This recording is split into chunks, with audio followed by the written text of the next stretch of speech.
Sudahkah kita bertauhid secara lurus? Ataukah masih terbesit di hati kita selain Allah ada yang menjadi penguasa dan pengatur alam ini?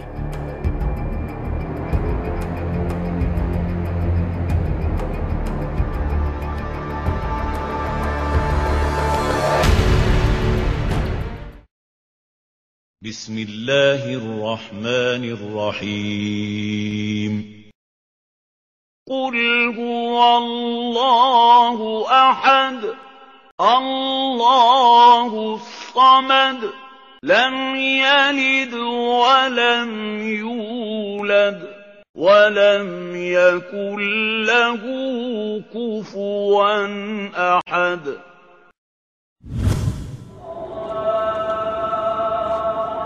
Assalamualaikum warahmatullahi wabarakatuh. Selamat pagi pemirsa Trans7. Hasanah Ensiklopedia Islam Dunia pagi ini kembali hadir ke hadapan Anda untuk berbagi pengetahuan dan saling berwasiat dalam kebajikan. Hasanah pagi ini kembali akan melanjutkan tafsir surat Al-Ikhlas. Setiap kali kita mendengar surat Al-Ikhlas dibacakan, secara tak sadar kita sedang meyakini tentang akidah umat Islam. Hanya saja, mungkin sedikit saja umat Islam yang mengetahui pengertian akidah ataupun tauhid seperti diamanatkan dalam surat Al-Ikhlas. Istilah akidah di dalam pengertian umum dipakai untuk merujuk kepada keyakinan ataupun pikiran yang mantap. Entah itu benar-benar maupun salah. Jika keputusan pikiran yang mantap itu benar, maka itulah yang disebut akidah yang benar. Misalnya, keyakinan umat Islam tentang keesaan Allah. Jika kita meyakini hanya Allah Maha Esa, benarlah akidahnya. Yang salah mungkin karena kekurangtahuannya. Misalnya, menganggap selain Allah ada penguasa lain yang mengurus alam ini. Inilah yang disebut akidah yang batil atau salah. Istilah akidah juga biasa digunakan untuk menyebut kepercayaan yang mantap dan keputusan tegas yang tidak bisa dihinggapi kebimbangan dalam persoalan ketuhanan. Sedangkan akidah Islam adalah kepercayaan yang mantap kepada Allah, para malaikatnya, kitab-kitab sucinya, para rasulnya, hari akhir, qadar yang baik dan yang buruk. Tidak hanya itu, akidah Islam juga meliputi keyakinan bahwa seluruh muatan Al-Quran Al-Karim dan As-Sunnah As-Sahih berupa pokok-pokok agama. Yang termasuk pokok agama itu diantaranya perintah dan larangan. Pengertian akidah memiliki beberapa nama dan sebutan yang menunjukkan pengertian yang sama. Antara lain ada yang menyebut i'tikad, aqaid, dan tauhid. Kata tauhid adalah bentuk masdar dari kata wahada, yuwahidu, tauhid. Artinya menjadikan sesuatu menjadi satu. Jadi tauhid menurut bahasa adalah memutuskan bahwa sesuatu itu satu. Menurut istilah, tauhid berarti mengesahkan Allah dan menunggalkannya sebagai satu-satunya zat pemilik rububiyah, uluhiyah, asma, dan sifat.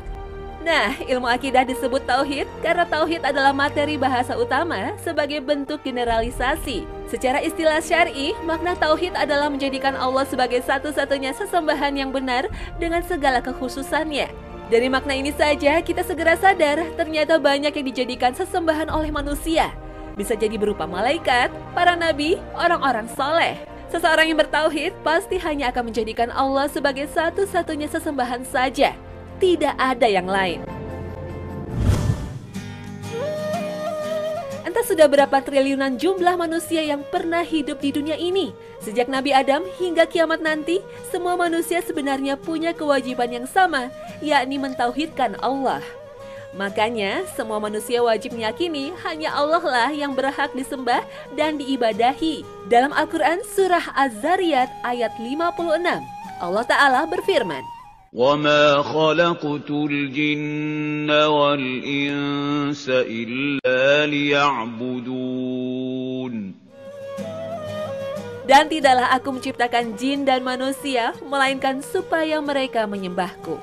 Sejalan dengan tujuan penciptaan manusia tersebut, maka tidak heran bila para rasul diterjunkan ke tengah umatnya adalah untuk mendakwahkan tauhid.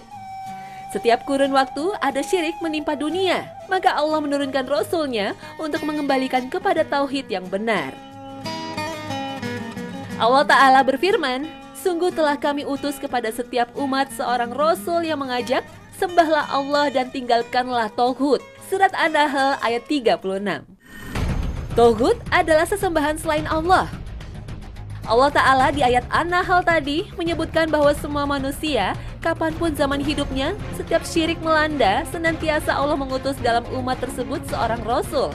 Dan seluruh Nabi dan Rasul sepakat dalam menyerukan dakwah dan agama yang satu, yaitu beribadah kepada Allah saja, yang tidak boleh ada satupun sekutu baginya.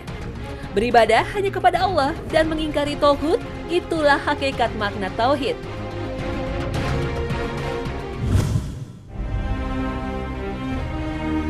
Tidak heran bila Rasulullah Muhammad SAW memerintahkan para duta untuk dakwah ke wilayah lain agar menyampaikan tauhid terlebih dulu sebelum yang lainnya.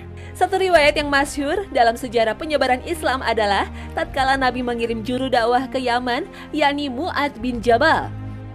Sebelum berangkat, maka beliau pun menyampaikan pesan kewajiban tersebut. Nabi SAW bersabda kepada Mu'adz bin Jabal radhiyallahu ta'ala anhu, "Jadikanlah perkara yang pertama kali kamu dakwahkan, ialah agar mereka mentauhidkan Allah." Riwayat Bukhari dan Muslim. Maka juru dakwah sekarang ini pun punya kewajiban yang sama, yakni harus mendahulukan tauhid kepada umat sebelum ilmu yang lain. Mengapa begitu? Karena situasi sekarang umat muslim sudah jauh dari tauhid. Padahal orang yang tidak bertauhid, sangat mungkin orang tersebut telah melakukan kesyirikan. Ya, syirik adalah lawan dari tauhid.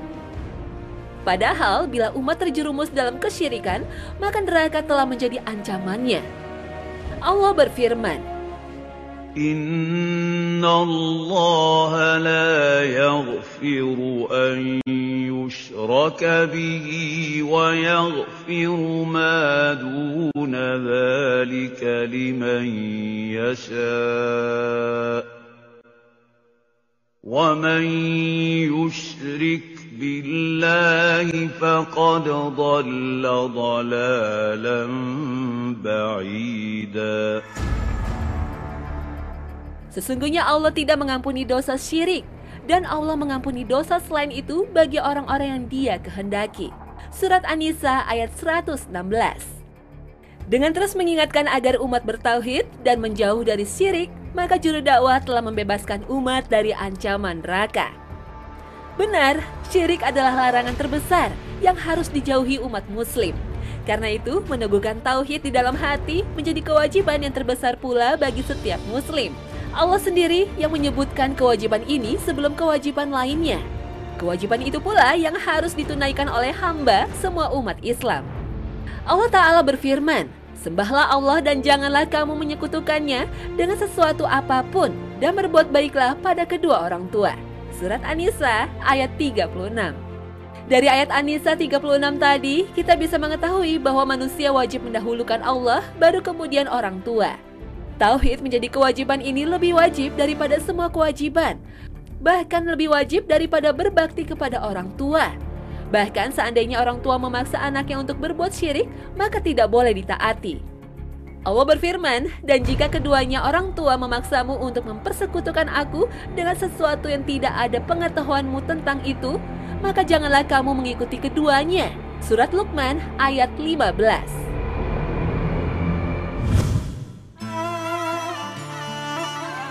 Menjadi manusia yang bertauhid, insya Allah akan merasakan ketentraman di dalam hati. Rasulullah SAW bersabda, "Ketahuilah di dalam tubuh itu ada segumpal daging. Apabila ia baik, maka baiklah seluruh tubuh. Ketahuilah bahwa ia adalah hati." Riwayat Bukhari dan Muslim. Menjaga hati atau manajemen kolbu tidak cukup hanya dengan selalu berpikir positif. Ketergantungan hati kepada makhluk, bukan kepada Allah, membuat hati tidak merasa tentram. Kalau toh merasa tenang, maka hanyalah tipu daya setan dan sifatnya sesaat. Allah Ta'ala berfirman, "Hari di mana harta dan keturunan tidak bermanfaat lagi, kecuali orang yang menghadap Allah dengan hati yang salim atau selamat." Surat Asy-Syu'ara ayat 88 hingga 89. Tidak ada jalan lain untuk mendapatkan hati yang tenang dan tentram adalah dengan membersihkan hati dari penyakit kesyirikan. Orang yang mencari ketentraman hati dengan mendatangi paranormal ataupun dukun misalnya, maka sebenarnya hanyalah sia-sia. Mereka justru akan mengalami kegundahan berkepanjangan. Berbeda dengan yang meminta ketenangan batin kepada Allah, maka hatinya menjadi penuh ketentraman.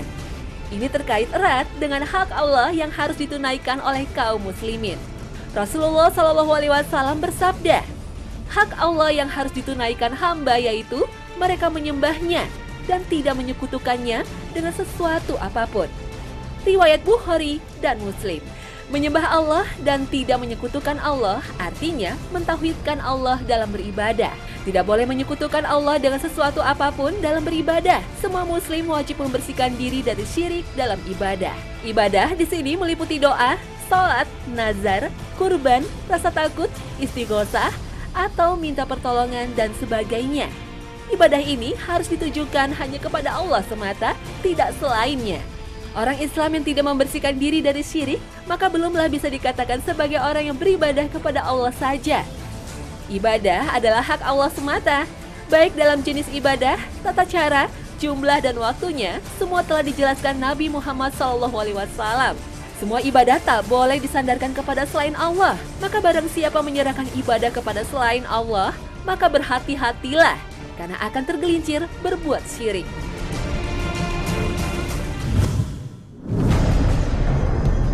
Banyak orang sudah merasa aman bila telah mengucapkan syahadat. Meski berbuat dosa dan syirik, akan tetap masuk surga, asalkan telah bersyahadat.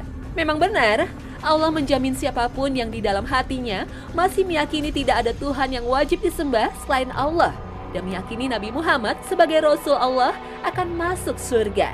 Tetapi tidaklah kepercayaan tadi semuanya benar. Apabila hanya sekedar perkataan saja, maka tidaklah bermanfaat bagi kita.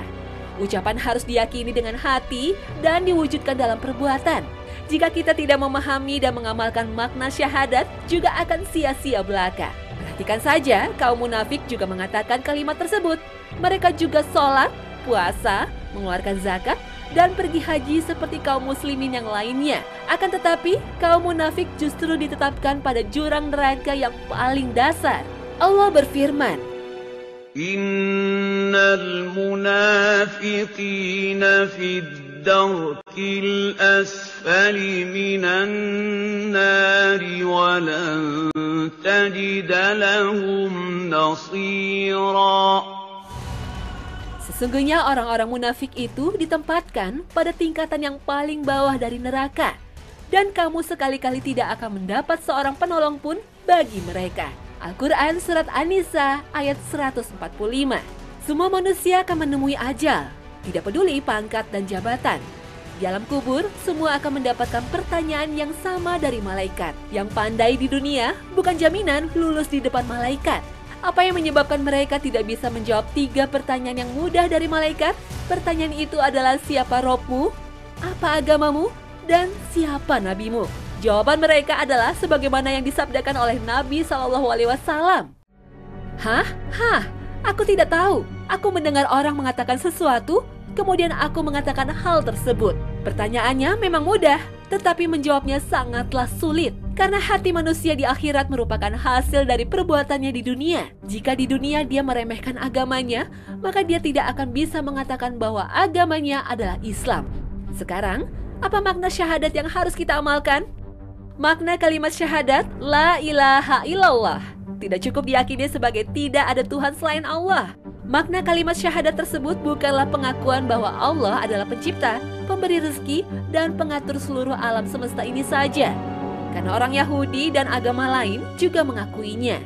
Karena itu, syahadat harus diikuti dengan meninggalkan semua bentuk tindak kesyirikan. Secara ringkas, makna syahadat la ilaha illallah adalah tidak ada sembahan yang hak atau benar kecuali Allah. Seorang yang bersaksi dengan kalimat tersebut tidak ada pilihan selain meninggalkan pengabdian kepada selain Allah. Kita juga harus beribadah kepada Allah saja, secara lahir maupun batin. Sedikit saja kita salah menunjukkan ibadah kita, maka bahaya kerusakan tauhid siap menghampiri. Sama saja, baik yang dijadikan sembahan selain Allah itu malaikat, nabi, wali, orang-orang soleh, matahari, bulan, bintang, batu, pohon, jin, patung, dan gambar-gambar. Semua tetap kategori syirik. Seseorang tidaklah dianggap telah beribadah kepada Allah jika dia masih berbuat syirik. Sebab amalan ibadah dari orang yang mempersekutukan Allah akan dihapuskan, bahkan tidak bermanfaat sedikit pun di sisi Allah.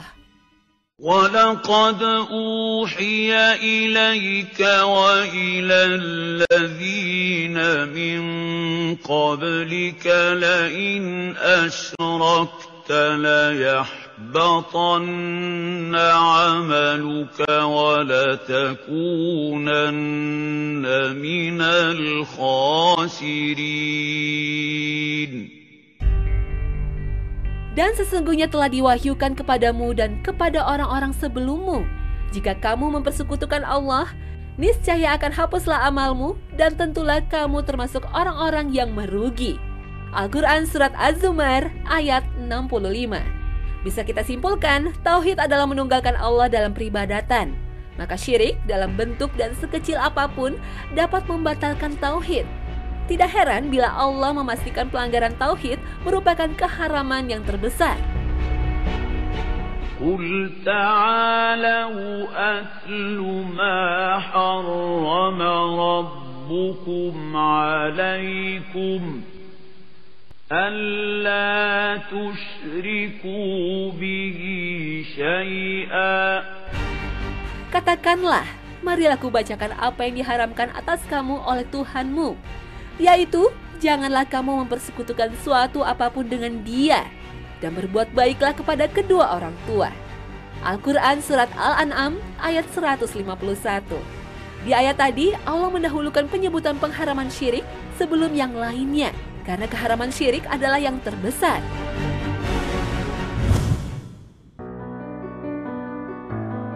Secara umum, banyak ulama yang membagi tauhid menjadi 3, yakni tauhid rububiyah, tauhid uluhiyah, dan tauhid asma wa sifat. Dari manakah pembagian ini? Mengingat di dalam Al-Quran dan hadis tidak disebutkan. Seorang ulama menjawab, pembagian yang disyaratkan tersebut kedudukannya seperti pembagian para pakar ilmu nahwu terhadap kata dalam bahasa Arab menjadi isim atau nama, fi'il atau kata kerja, dan haraf atau imbuhan. Apakah yang demikian itu suatu hal tercela? Padahal sesuai dengan kenyataan dan hakikat perkaranya. Tauhid rububiyah, intinya kita diwajibkan untuk meyakini Allah lah satu-satunya pencipta alam dan seisinya ini. Sedangkan tauhid uluhiyah secara sederhana sebagai keharusan agar manusia beribadah hanya kepada Allah semata, bukan kepada makhluk, ruh orang yang sudah mati, atau benda lainnya. Tauhid asma wa sifat secara arti adalah kepercayaan bahwa Allah memiliki nama dan sifat seperti yang disifatkan Allah sendiri lewat ayat-ayatnya. Sebenarnya pembagian tauhid menjadi 3 ini dikandung dalam banyak surat di dalam Al-Quran Al-Karim. Yang paling tampak serta paling jelas dalam 2 surat yaitu Al-Fatihah dan An-Nas. Bagaimana dengan penyimpangan dalam tauhid rububiyah? Mudah menandainya, yakni ketika ada manusia yang percaya ada makhluk yang bisa menciptakan, menguasai, dan mengatur alam semesta ini selain Allah Azza wa Jalla. Umpamanya, keyakinan bahwa penguasa dan pengatur samudra adalah bangsa jin. Ini suatu keyakinan yang jelas bertentangan dengan ajaran tauhid. Sebagian dari masyarakat kita mempercayai Allah sebagai pencipta dan penguasa alam. Tapi pada saat bersamaan, percaya roh halus penunggu satu wilayah yang dikenal angker. Kepada roh atau lainnya itulah kemudian manusia memberikan sesaji. Karena itu, barang siapa meyakini bahwa penguasa dan pengatur bumi dan alam semesta ini bukan Allah, maka dia telah berbuat syirik, menyekutukan Allah Azza wa Jalla dalam rububiyahnya. Begitu juga keyakinan serupa yang banyak terjadi di beberapa daerah. Misalnya, ada yang percaya yang mengatur kesuburan padi adalah Dewi Sri. Ada yang percaya gunung tertentu dikuasai ruh nenek moyang, maka ini juga termasuk kategori syirik dalam hal rububiyah. وَاعْبُدُوا اللَّهَ وَلَا تُشْرِكُوا بِهِ شَيْئًا. Beribadahlah kalian hanya kepada Allah dan jangan menyekutukannya dengan sesuatu apapun. Surat An-Nisa ayat 36. Dalam contoh sederhana, ada sebagian masyarakat kita yang beribadah kepada jin. Mereka meminta bantuan jin untuk meramal nasib, bahkan kadang menyembuhkan manusia. Sebagian orang juga menggantungkan nasib kepada benda-benda mati, tetapi diyakini memiliki keberkahan. Entah itu dalam bentuk gelang, kalung, jimat, atau benda pusaka. Bahkan beribadah kepada orang soleh sudah meninggal juga termasuk dalam pelanggaran terhadap kewajiban tauhid uluhiyah. Dan ingatlah pesan Allah Subhanahu wa Ta'ala. Ya ayyuhan nasu u'budu ربكم الذي خلقكم والذين من قبلكم لعلكم تتقون. تتقون Wahai umat manusia, beribadahlah kalian kepada Rob kalian. Surat Al-Baqarah ayat 21.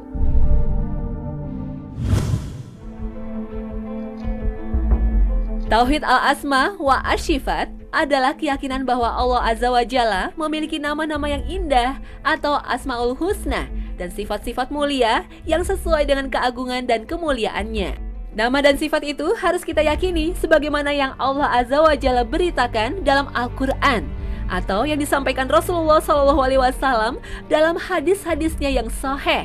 Kita juga diharuskan untuk meyakini dan beriman bahwa tidak ada sesuatu pun yang serupa dengan Allah Azza wa Jalla.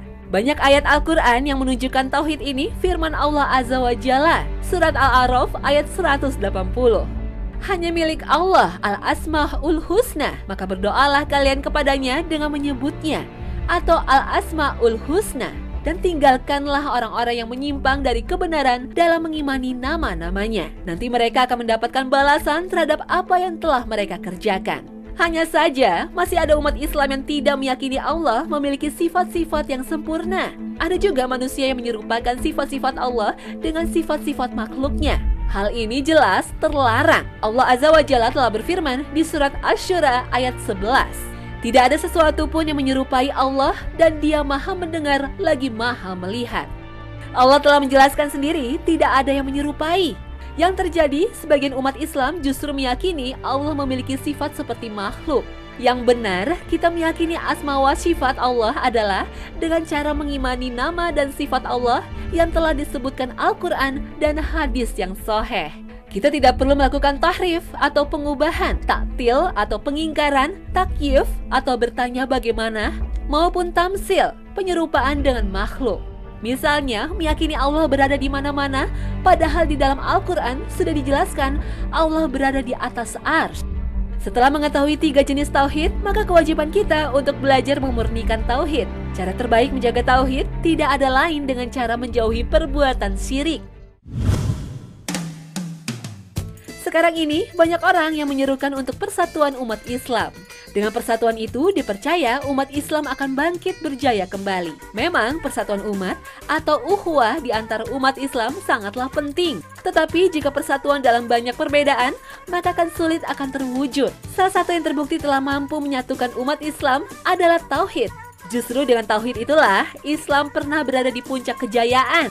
Para sahabat dari kalangan Muhajirin dan Ansor radhiyallahu ta'ala anhum adalah bukti sejarah keberhasilan tauhid menyatukan umat. Keteguhan para sahabat dalam mewujudkan tauhid sebagai ruh kehidupan mereka merupakan contoh sebuah generasi yang telah mendapatkan jaminan surga dari Allah.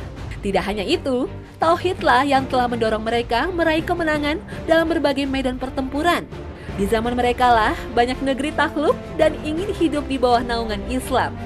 Inilah generasi teladan yang dianugerahi kemenangan oleh Allah di dunia dan di akhirat. والسابقون الأولون من المهاجرين والأنصار والذين اتبعوهم بإحسان رضي الله عنهم ورضوا عنه وأعد لهم جنات رضي الله عنهم ورضوا عنه وأعد لهم جنات تجري تحتها الأنهار خالدين فيها أبدا ذلك الفوز العظيم. Allah Azza wa Jalla berfirman, orang-orang yang terdahulu masuk Islam dari kalangan Muhajirin dan Ansor dan orang-orang yang mengikuti mereka dengan baik, Allah telah ridho kepada mereka dan mereka pun telah ridho kepada Allah. Allah telah menyiapkan bagi mereka surga-surga yang di bawahnya mengalir sungai-sungai. Mereka kekal di dalamnya selama-lamanya. Itulah kemenangan yang besar. Surat At-Taubah ayat 100. Nah, jika kita merindukan kejayaan Islam, tidak ada pilihan kita memperbaiki tauhid kita lebih dahulu. Padahal kaum muslimin saat ini adalah hampir separuh penduduk dunia dan terus bertambah. Hanya saja jumlah yang banyak bukanlah jaminan. Justru jumlah yang banyak hanya terlihat seperti buih di lautan. tidak punya daya. Meniru tauhid para sahabat akan menjadi kekuatan untuk meraih kejayaan. Hanya saja, sayang sekali kenyataan umat Islam di zaman ini masih banyak yang justru bergantung kepada selain Allah. Kesyirikan masih merajalela. Maka pantaslah kalau kekalahan demi kekalahan menimpa umat Islam di masa ini. Kita harus jujur mengatakan, ada yang salah dalam akidah, ada yang keliru dalam penerapan tauhid di tengah umat Islam. Wallahu a'lam bishawab.